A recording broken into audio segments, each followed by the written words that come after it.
Bonjour Aurélien, Salut. merci d'être là. On va parler de ton film La Couleuvre Noire. La Couleuvre Noire, je pense qu'on peut dire que c'est un film de territoire. Et ce territoire, c'est le désert colombien de la Tatacoa, donc avec ses zones arides, rugueuses, mystérieuses. Et je crois que c'est vraiment un personnage à part entière dans le film, c'est pas uniquement un décor. Est-ce que ça a été ta volonté première de tourner là ou est-ce que c'est venu plus tard dans l'écriture? Alors, ce qui est assez étonnant finalement, c'est que le désert de la Tatacoa est vraiment le point de départ du film. Mais tout en étant le point de départ du film, c'est une rencontre entre lui et moi. C'est-à-dire que lors des repérages de mon premier long métrage de fiction, j'ai été dans le désert de la Tatacoa et j'ai découvert le désert de la Tatacoa. Et si je l'avais jamais rencontré à ce moment-là, le film n'existerait pas. C'est vraiment ce lieu-là, le décor qui est devenu, enfin le territoire qui est devenu le décor principal du projet. Et j'ai nourri évidemment toute ma proposition après à partir de cette rencontre. La Couleuvre Noire, c'est un film sur les traces, celles qui demeurent, celles qui disparaissent, celles qu'on transmet. La volonté de travailler autour de cette question de l'héritage, de la transmission. Est-ce que c'est venu plus d'une observation anthropologique justement sur ce territoire ou quelle est la part de ce qui vient de toi, de ton histoire intime ou de ton vécu? Finalement, je crois que j'ai fait des films qui se ressemblent peu, mais par contre, les enjeux de récit, type mémoire, traces, sont vraiment au cœur de mon travail. Maintenant, je vois de film en film, il y a quand même, si formellement c'est des objets différents, il y a quand même ces questions-là qui restent. Et j'ai essayé d'ailleurs récemment de me poser la question de savoir pourquoi finalement je m'interrogeais sur ça. Bon, je pense que c'est lié évidemment à nos parcours de vie. Moi, j'ai grandi dans un petit village de 600 habitants. Je suis parti à la ville. Refusant finalement peut-être l'histoire de ce premier territoire-là dans un premier temps. Et puis j'y suis revenu des années plus tard en me rendant compte à quel point il m'avait fabriqué en tant que personne, mais qu'il m'avait fabriqué aussi dans ma sensorialité, dans mon rapport au monde, et des choses auxquelles j'étais hyper attaché, auxquelles je suis très attaché aujourd'hui, et qui sont même constitutives finalement de mon travail de création. Enfin, il y a quelque chose, la preuve, hein, moi j'ai grandi à côté des Cosses du Quercy, donc il y a aussi un environnement désertique, évidemment très différent de la Tatacoa, mais qui se rapproche de ces lieux stériles, désertiques, arides, dans lesquels notre rapport au monde il est aussi différent, et c'est des territoires fragiles où les mémoires ont été, tendent à disparaître, ne sont plus que des traces. Et la Tatacoa, c'est symptomatique de ça. C'est-à-dire que la Tatacoa, ça a été vraiment une jungle qui est devenue un désert au fil des années, évidemment. Donc c'est un territoire qui disparaît, qui se transforme. Évidemment, le dérèglement climatique et le monde en marche aujourd'hui fait que ces choses-là s'accélèrent et vont beaucoup plus vite.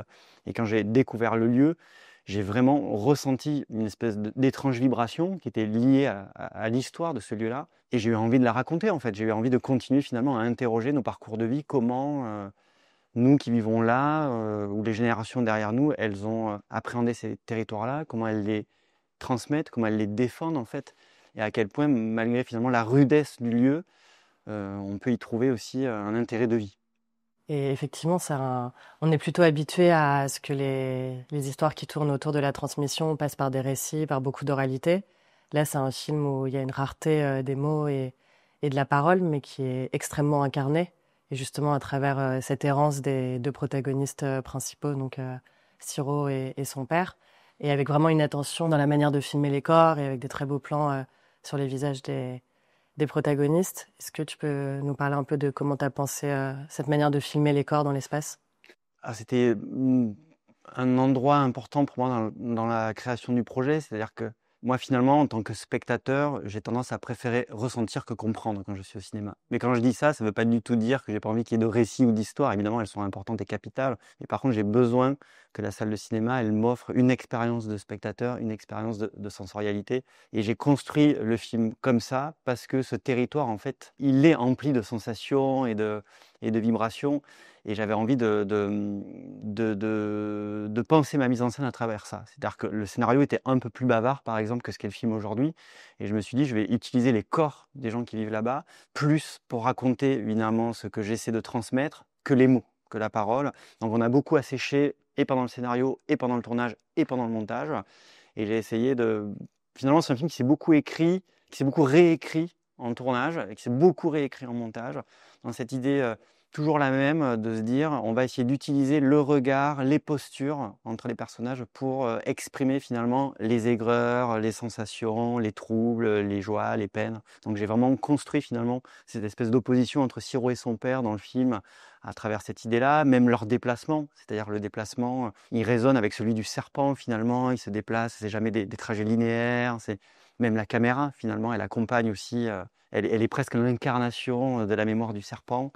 Donc il y a eu envie de tourner dans la durée évidemment. Alors, du coup ça nécessite, ça demande au spectateur d'être disponible pour ce type de temporalité. Mais c'est si pour moi, j'ai l'impression que si on lâche prise, en tout cas une manière de vraiment ressentir le désert. En tout cas. Bah, ça fonctionne très bien parce qu'effectivement, on vibre quand on regarde le film. Et du coup, comment ça s'est passé dans le travail avec les comédiens, avant et pendant le tournage?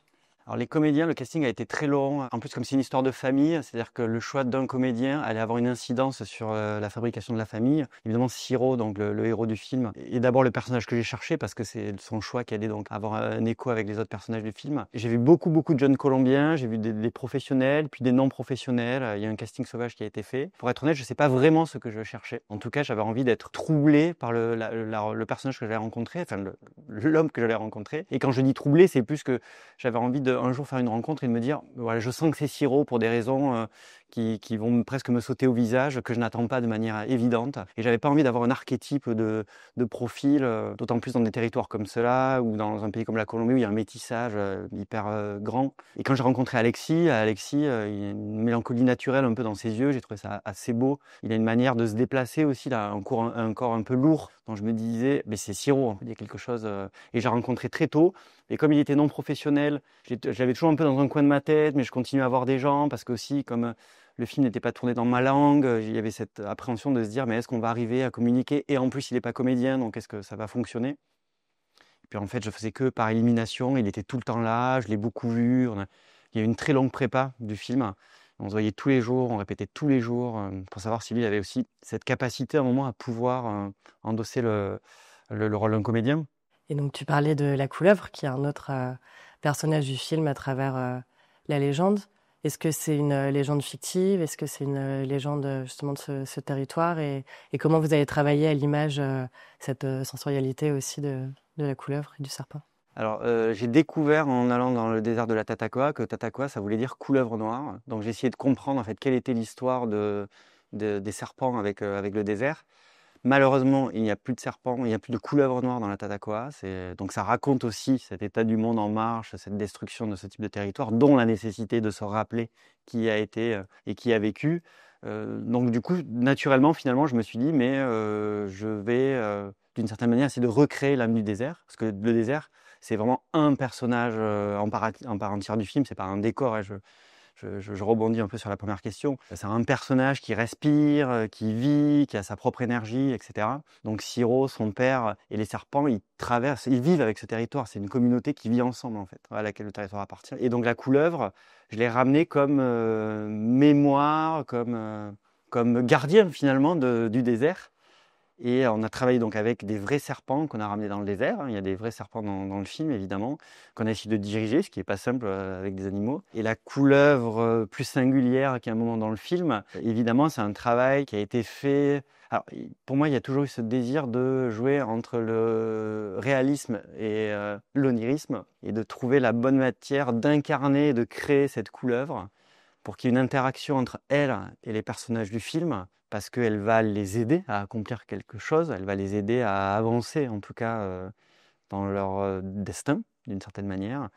Et en même temps, elle doit être visible et incarnée comme un des personnages du film. Donc elle doit vraiment avoir son identité et exister. Donc c'est un travail de très longue haleine, de découpage même pour savoir, parce que je ne veux pas avoir de frustration, moi je tourne dans la durée, donc je veux pas, parfois quand il y a des scènes complexes avec des animaux, on nous demande d'être plus efficace, non.